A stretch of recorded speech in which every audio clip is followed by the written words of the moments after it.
Hi, I'm Aaron from the Michigan School of Apologetics and onlineapologetics.com, where anywhere in the world you can go to onlineapologetics.com and get training on how to share your faith and defend your faith.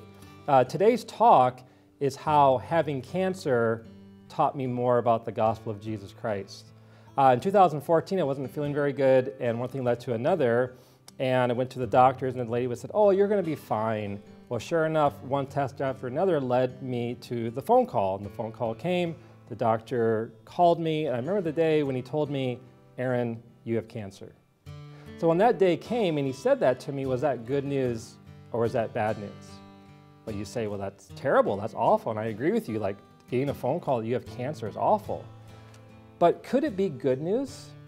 I'm still here, right? It's January 2019, so it's amazing, I'm still here. Why? Because him telling me that I have cancer was bad news, but it actually helped me because it made me understand why I was feeling the way I was feeling. How many people around the world have had cancer, but they didn't have a doctor, they didn't have medicine, they didn't have MRIs, they didn't have that, and it just felt worse and worse and worse before it was too late, and they passed away.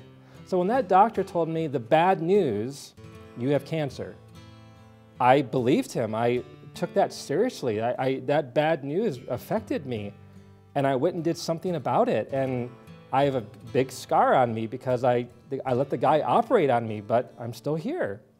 So the gospel is kind of like that. The gospel means good news. Why? Because there's bad news. And people today are not talking as much about sin, right? Sin is the breaking of God's law, the 10 commandments, like do not lie, do not steal, do not commit adultery. And so if people don't know that they're sick, they don't know what God expects of them, they don't know what's wrong with them, they don't know why their life is falling apart, they don't know the bad news, they may not even search for the right cure. I was told the bad news and I sought a cure. I'm still here. So if someone understands the bad news, that they've sinned and they've actually offended God, and God's actually not happy with them, the wages of sin is death, Romans 6:23, and that we've all sinned, Romans 3:23. If you take that seriously, that my sin is actually going to give me eternal consequences, that's terrible. And it makes me search after a cure. Which is the cure? That God so loved the world that he gave his only son, that whoever believes in him will not perish but have eternal life, John 3:16. That's amazing that God literally gave his only son to die for my sin. See, that once I understand my sin, I look for a cure, and the cure is Jesus Christ. He literally took my punishment and rose from the dead. That's the good news, that's the gospel. So how having cancer taught me more about the gospel of Jesus Christ? The gospel is both bad news and good news. Bad news, I have sinned, we all have sinned. Good news, God so loved the world, he gave his only son. Isn't that beautiful? So I hope this helps you think more about what the gospel is.